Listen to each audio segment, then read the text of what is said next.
बिस्मिल्लाहिर्रहमानिर्रहीम, अस्सलाम वालेकुम। मेरा नाम मोय्यद जाफ़री है।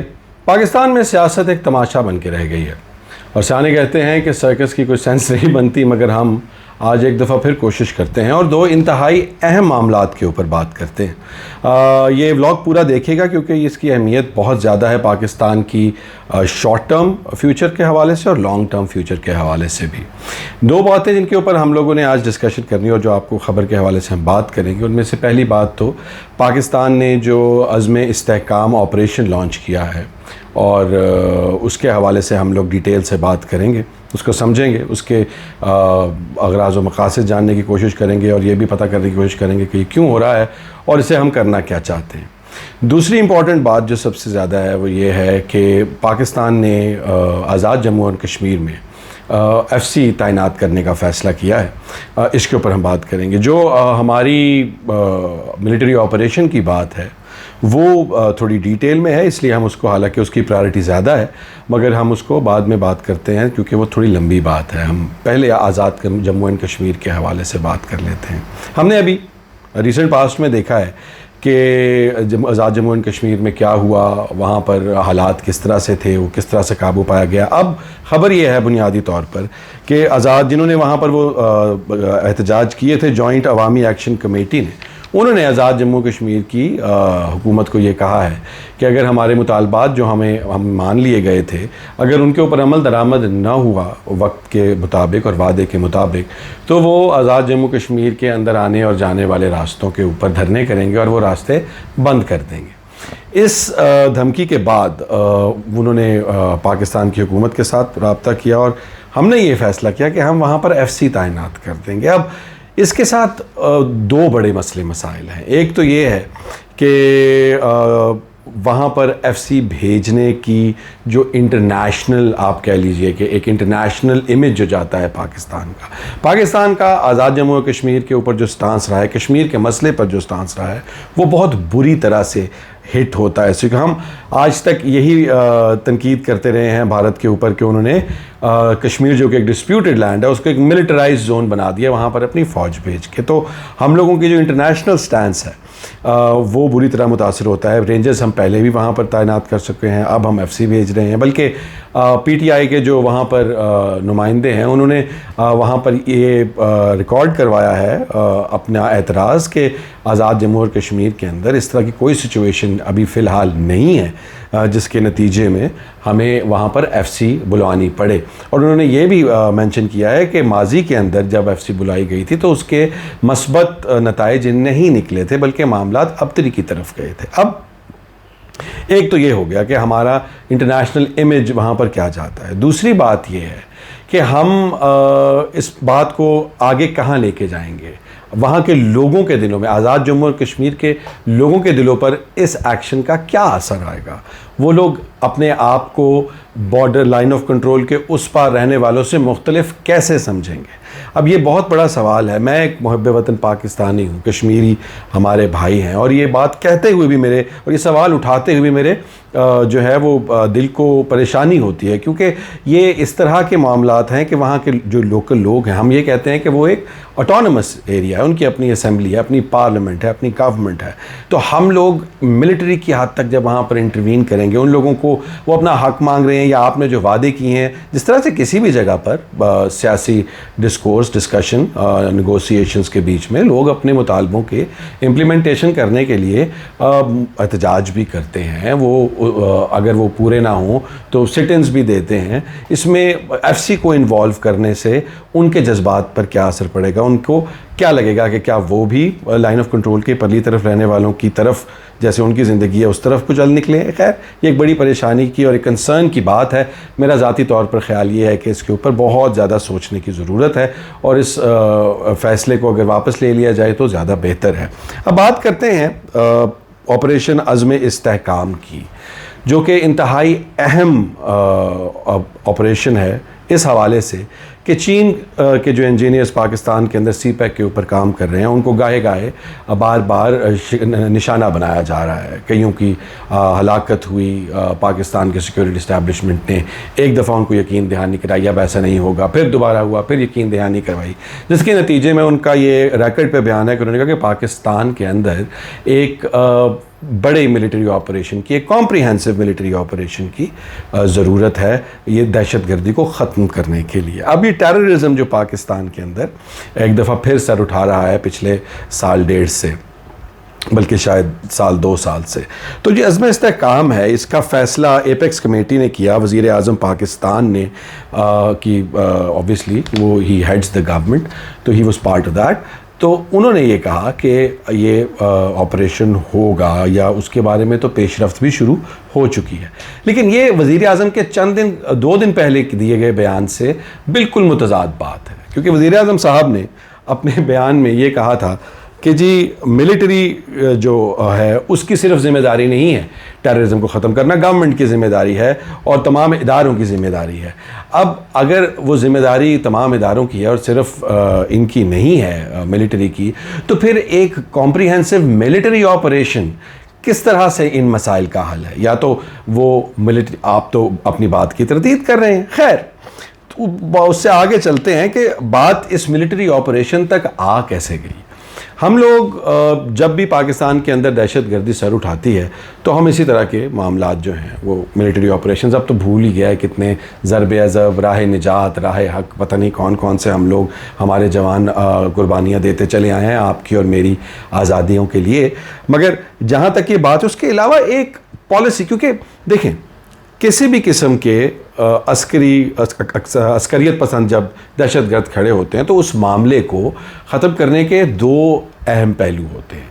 सबसे पहला कि आप उनसे हथियार लें, उनकी वो दहशतगर्दी को ख़त्म करें, उनको मारें, उनको पछाड़ें, और दूसरी बात ये होती है कि पॉलिसी इस तरह की बनाई जाए, एक इस तरह की कॉम्प्रिहेंसिव डायलॉग किया जाए, ये कॉम्प्रिहेंसिव पॉलिसी क्रिएट की जाए जिसके नतीजे में ये चीज़ें सस्टेन करें, मतलब ये आइंदा आने वाले वक्त में ऐसे ही रहें, दोबारा पीछे ना चली जाएं।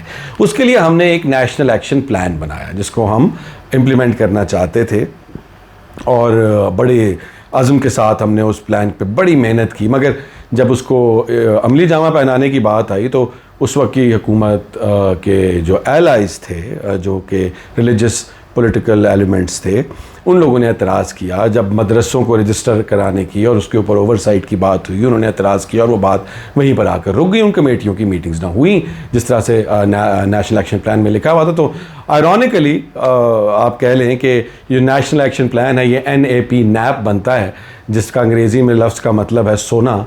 तो ये नैप जो है वो नैप कर रहा है पाकिस्तान में जब से ये बना है, वो लॉन्ग टर्म हल है, लेकिन उसके ऊपर इम्प्लीमेंटेशन पर कोई ना जोर है और ना ही कोई सीरियस काविश नज़र आती है।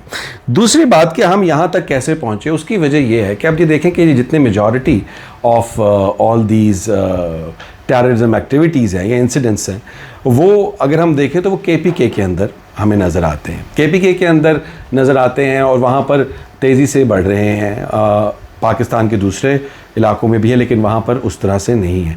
तो उसकी वजह क्या? उसकी वजह यह है कि आपने पाकिस्तान का एक पूरा सूबा जो है उसको एज अदर्स, जिसे कहते हैं ना, पेंट कर दिया कि जी ये लोग जो है ना ये पाकिस्तान के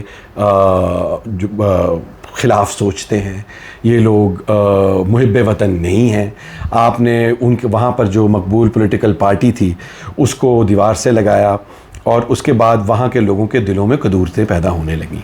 अब जब वो आप अपनी रियासत से डिस्कनेक्टेड फील करते हैं तो उसके बाद फिर आपकी जब आप दब दब के दीवार से लग जाते हैं तो फिर U turn to radical and extremist सोच। आई एम नॉट सेइंग कि सारे के सारे KPK के लोग दहशतगर्द बन गए, मगर उनका जब एक उससे जो है वो उठ गया, आप कह लें ईमान, कि जी हमारी हुकूमत इसको जो है हमारा खैर खा है हमारी और हमारे साथ इंसाफ करती है, तो उसके बाद वो फिर दूसरे रास्ते ढूंढते हैं और उनको फिर जब अदालती इंसाफ नहीं मिलता, जब उनको लॉ एंड ऑर्डर पर इंसाफ नहीं मिलता, तो फिर वो ये जो तालिबान ने वहाँ पर जिरगे शुरू किए या इस तरह के मामला शुरू किए। हालांकि KPK गवर्नमेंट ने भी बात की थी और अभी नून के मैनिफेस्टो में भी थी, लेकिन बात यह है कि वो लोग फिर उस तरफ टर्न इन कर जाते हैं। तो हमने वहाँ पर केपीके की गवर्नमेंट और लोगों दोनों से डिस्कनेक्ट रखा ना, हमने वहाँ पर उन लोगों के साथ इस इशू के ऊपर कोई सीरियस निगोशिएशन की। हम लोग वहाँ पर केयर टेकर गवर्नमेंट के साथ चलते रहे और हम लोगों ने कोशिश की कि हम अपने सियासी मकासद इस्तेमाल जो हैं वो हासिल कर लें, कौमी मकासद या कौमी मसाइल जो हैं वो पसे पुश डाल दिए। अब इन सारी चीज़ों के होते हुए जब वहाँ पर बात अब यहाँ तक आन पहुँची है कि आपको अब मिलिट्री ऑपरेशन, वो जो नासूर है, वो एक दाना है ना, उसको आप छेड़ते रहें तो वो फोड़ा बन जाता है। तो अब ये फिर फोड़ा बन गया और इसका ऑपरेशन करने की ज़रूरत आ गई है। लेकिन जब ये दाना था उस वक्त अगर इसके ऊपर सही मरहम रियासत ने रखा होता और इसको ठीक तरह से ट्रीटमेंट दिया होता, वहाँ के लोगों को, वहाँ की हुकूमत के साथ इंसाफ दिया होता, तो शायद मामलात यहाँ तक ना पहुँचते। अब एक और बड़ा मसला ये है कि बात यहाँ तक क्यों पहुँची के मौजू पर ही बात करते हुए, और उसकी वजह ये भी हो सकती है क्योंकि पाकिस्तान की सिक्योरिटी इस्टेब्लिशमेंट जो है वो बहुत ज़्यादा इंगेज्ड है बहुत ज़्यादा फ्रंट्स पे।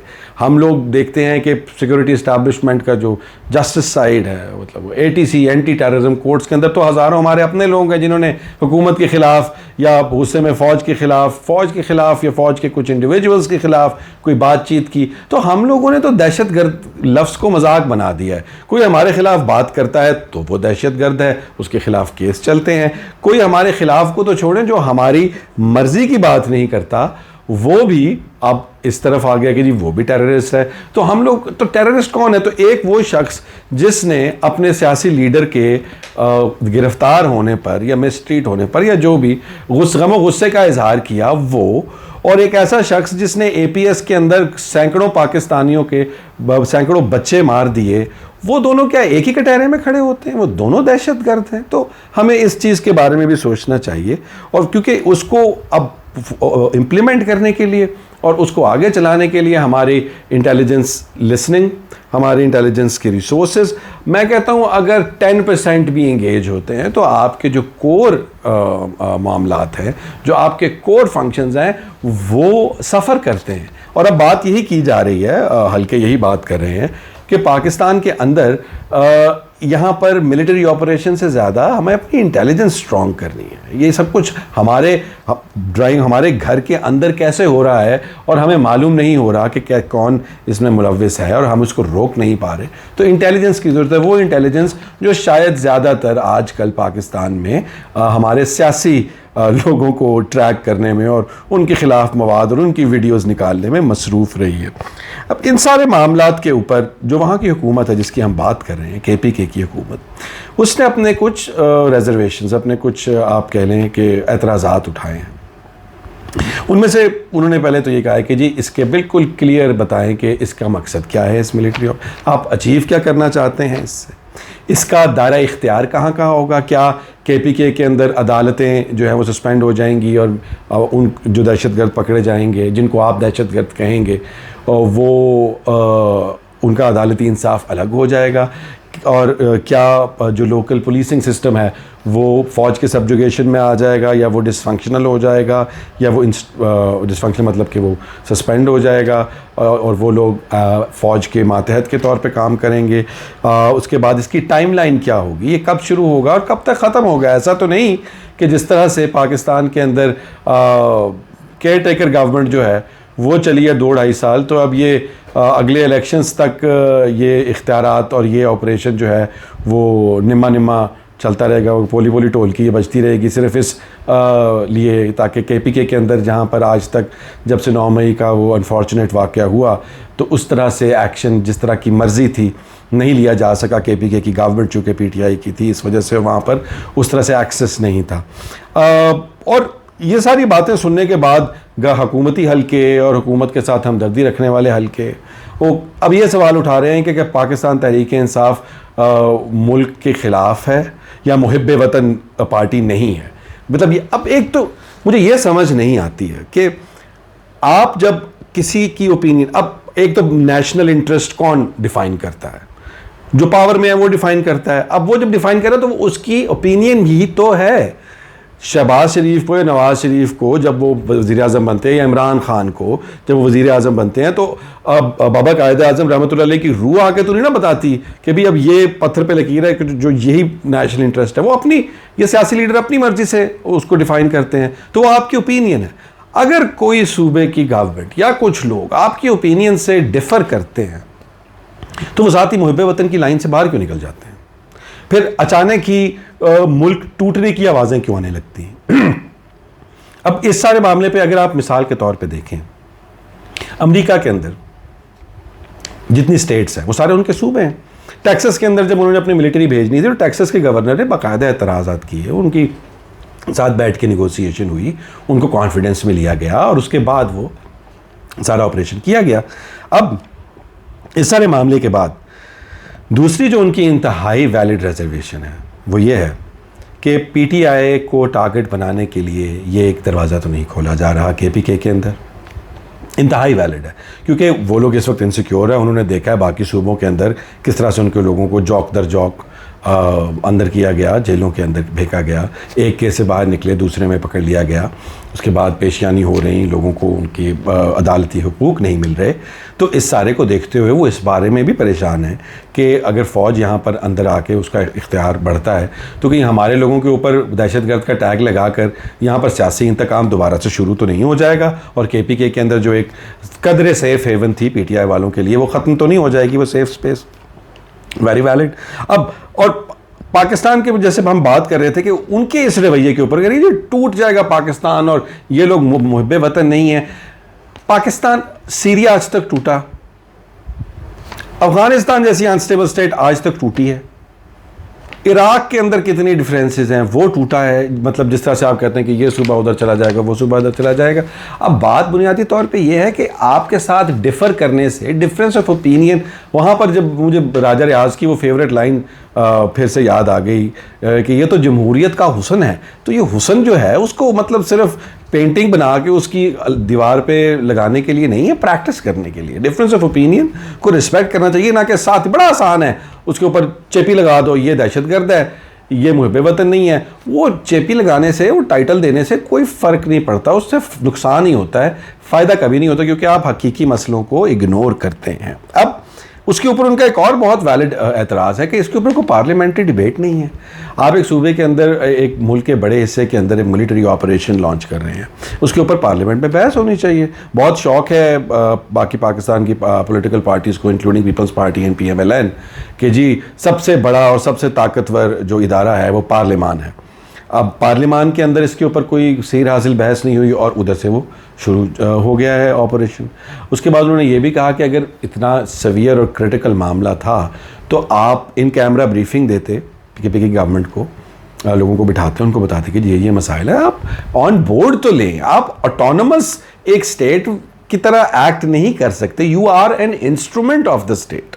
और आपको, ठीक है वज़ीर आज़म कह रहे हैं कि वो लॉन्च कर रहे हैं, but everyone should have been on board. ये कोई छोटी बात नहीं, इसीलिए मैं कह रहा हूँ कि ये व्लॉग इंतहाई इंपॉर्टेंट और ये इशू इंतहाई इंपॉर्टेंट है कि आप इतना बड़ा एक ऑपरेशन करने जा रहे हैं, वहाँ पर आम लोग भी हैं, उसको मज़ीद बैकलैश क्या होंगे वो आगे व्लॉग में मैं आपके साथ वो भी डिस्कस करूँगा। बट इट इज़ लाइक सब कुछ जैसे जल्दी में बैठे बिठाए प्रोग्राम नहीं बन जाते, जिमें कि अच्छा यार चलो उठो इस्लामाबाद चलिए ना, किसी को अद्धियां कोल कपड़े नहीं होंगे, अद्धियां कोल पैसे नहीं होंगे, एक दी तबीयत ख़राब होती है और वो प्लान फिर इसी तरह से गडमट का शिकार होता है जैसे कि हम लोग देखते आए हैं।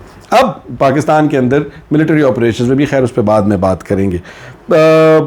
और ये जो मिलिट्री ऑपरेशंस की एक लंबी हिस्ट्री चलती आई है, उसके अंदर जैसे कि मैं पहले बात कर चुका हूँ कि हम लोगों ने वो ऑपरेशंस करने के बाद कितनों को फॉलो अप किया, कितनी जगह पर उन ऑपरेशंस के बाद हम लोगों ने जो उसके असबाब थे वहाँ पर दहशतगर्दी के, उनको एड्रेस किया, उसके ऊपर एक लॉन्ग टर्म। दुनिया के अंदर मिलिट्री ऑपरेशंस जब होते हैं, क्योंकि ये एक टूल होता है मिलिट्री ऑपरेशन दूसरी पार्टी को निगोशिएशन टेबल पे लाने का, सालों साल चलते हैं और वो उस मुल्क के अंदर वो निगोशिएशंस सालों लीड रहती है कि जी इसमें ये अब आज एक आधे पॉइंट की बेहतरी आई है, एक कदम आगे बढ़ा है। ये एक कांस्टेंट अनइंटरप्टेबल प्रोसेस होता है जिसके नतीजे में आप इसको, इस तरह के मसलों को लंबे अरसे के लिए हल करते हैं। ये छोटे छोटे जिसे कहते हैं ना क्विक फिक्सेस ऑपरेशंस के थ्रू किसी को शुगर है तो उसको फोड़े निकल रहे हैं, हर दफ़ा जब फोड़ा निकले आप उसका ऑपरेशन कर दें, काट के साफ कर दें उसको, लेकिन शुगर की दवाई ना दें, शुगर को एड्रेस ना करें। यहाँ भी वही हो रहा है कि हम डिजीज़ को, शुगर को एड्रेस नहीं कर रहे, उसकी खांडे, उसकी आइसक्रीम में बंद नहीं करा रहे, कुल्फे उसके ऑपरेशन करी जा रहे हैं, फोड़े काटी जा रहे हैं उसके। तो हमें वो जो डिजीज़ है उसको एड्रेस करने पर ज़्यादा अपनी एफर्ट्स और ज़्यादा रिसोर्सेज लगाने चाहिए। और जहाँ तक रिसोर्सेज की बात हो रही है, तो हम इस वक्त एक माशी बहरान का शिकार मुल्क है। हमारे पास अपने लोगों को देने के लिए खाने के पैसे नहीं हैं, हम लोग तनख्वाहें उस तरह से नहीं बढ़ा पा रहे, हम उनको इतना टैक्स के अंदर दफन कर रहे हैं कि वो शायद घुट के मर जाएं। और उसमें अब इस ऑपरेशन की ऊपर जो कॉस्ट आएगी वो कहाँ से आएगी, कौन, मुझे नहीं मालूम कि वो मिलिट्री बजट से निकलेगी ऑब्वियसली, या कोई अलहदा ब्लॉक एलोकेशन होगी। ज़ाहिर बात है ऑपरेशनल कॉस्ट, वो तो ऑपरेशनल कॉस्ट एक अलग है। उसके बाद जो IDPs बनेंगे, इंटरनल डिस्प्लेस्ड, जो जिन लोगों को वहाँ से निकालेंगे फिर वहाँ ऑपरेशन करेंगे, वो लोग कहाँ जाएंगे, उनके ऊपर जो पैसे लगेंगे, IDP कैंप्स बनेंगे, वो सारा कुछ, फिर उनकी रिहैबिलिटेशन होगी उसके ऊपर। तो ये सारा पैसा कहाँ से आएगा? ठीक है, मैं ये नहीं कह रहा कि ऑपरेशन की ज़रूरत हकीकत में है जहाँ पर हालात जा रहे हैं, फ़ाइन, मगर कैसे करना चाहिए इसके ऊपर बहस है, और किस तरह से किन लोगों के साथ मिलके किन लोगों को ऑन बोर्ड होना चाहिए इस पर डिस्कशन है। इसके अलावा अब और उसके बाद इसके जो नताइज हैं, एक तो होते हैं वो वाले नताइज जो हम लोग देख सकते हैं, वो एक दूसरे वो होते हैं जिसको हम अनफोर्सीन आउटकम्स कहते हैं। जो अनफोर्सीन आउटकम्स हैं वो क्या क्या है? आप इतना कोलैटरल डैमेज वहाँ पर होने का अंदेशा है, क्योंकि ये ऐसे तो नहीं है कि एक लाइन में KPK के शरीफ और मुहिब्बे वतन लोग खड़े हैं और एक लाइन में दहशतगर्द खड़े हैं और आप इधर गोलियां चला के मार देंगे। सब लोग मिलजुल के रह रहे हैं, वो कहाँ छुपे हैं, उसके इर्द गिर्द आबादी वालों को पता भी है वो दहशतगर्द हैं कि नहीं है, और वहाँ पर जब आप ऑपरेट करेंगे कौन कितने लोग मरेंगे, तो वो एक साइकिल ऑफ टेररिज्म शुरू हो जाता है। क्योंकि जिसका बाप आज कोलैटरल डैमेज में मर गया, या जिसकी माँ या जिसका भाई मर गया, उसका मुस्तकबिल के अंदर ग्रज रहेगा, दिल में कीना रहेगा, गुस्सा रहेगा। वो बड़ा होगा तो वो भी उस रियासत के हक़ में तो नहीं जाएगा, ख़िलाफ़ का तो अल्लाह दिलों के हाल बेहतर जानते हैं। तो वो उसको किस तरह से आप मैनेज करेंगे उस कोलैटरल डैमेज को उसके साथ?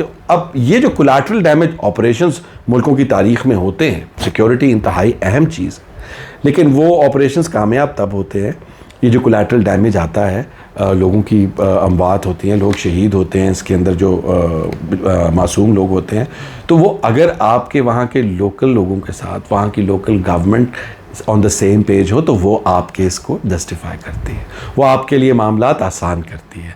वो इन सारे जो बैकलैशेस हैं of a military operation which might be necessary, वो उसमें आपको हेल्प करती है। मगर आपने तो बात उनसे की नहीं है, आपने KPK की गवर्नमेंट को ऑन बोर्ड प्रॉपरली लिया नहीं, और उनके जो देखिए एतराज़ात हैं वो सारे के सारे वैलिड हैं। अभी तक कोई इनवैलिड या कोई जिसे कह ले कि जी ये तो नाजायज़ बात कर रहे हैं, नहीं, ऐसा नहीं है।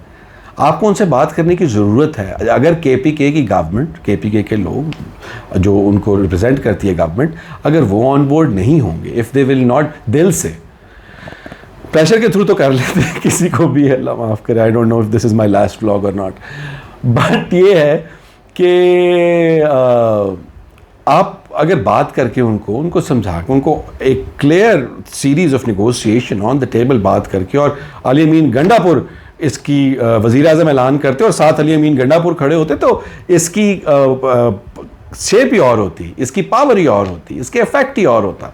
अगर इस तरह से होता कि अली अमीन गंडापुर आर्मी चीफ और आपके क्या कहते हैं वज़ीर आज़म साथ खड़े हुए हैं, वज़ीर आज़म साथ खड़े हुए हैं और अली अमीन गंडापुर साथ खड़े हुए और ऑपरेशन अनाउंस कर रहे हैं, it would have had a completely different outlook. मगर ऐसा नहीं है। उम्मीद करता हूँ कि ऐसा किया जाएगा, क्योंकि इसकी बहुत ज़रूरत है, वरना बैकलैश बहुत बुरा होगा। लोगों का डिसेंट है, लोग पहले जज्बाती हैं, उनको लगता है रियासत ने उनके साथ नाइंसाफ़ियाँ की हुई हैं, और उसके ऊपर अगर उनके रिश्तेदार या कोई और, मैं कहता हूँ 2 से 4 लोग भी बेगुनाह इस तरह से चले गए दुनिया से, तो मसाइल पाकिस्तान के लिए बढ़ेंगे ना कि कम होंगे। तो हम लोगों को ज़रूरत ये है कि हमें इस पूरी दुनिया के अंदर इस तरह के जितने ऑपरेशंस होते हैं, military operations, these are coupled with an entire policy framework, कि इस तरह से इसको सफाई होगी और उसके बाद ये स्टेप्स लिए जाएंगे जो इसको दोबारा होने से रोकेगा। ये ऐसे ही है कि अगर आपकी छत टपक रही है तो आप उसको जहाँ से टपक रही है उस जगह को मेंट करेंगे। नीचे हर दफ़ा नई बाल्टी रख देने से और उस बाल्टी का नाम ज़रबे असब, कभी अज़्म इस्तेहकाम और कभी कुछ और मुख्तलिफ़ बाल्टियाँ रखने से वो सुराख और वो क्या कहते हैं पानी टपकना बंद नहीं होगा किसी सूरत। हमें वो पानी टपकना बंद करना है, ना कि नीचे बाल्टियाँ बदलते रहें।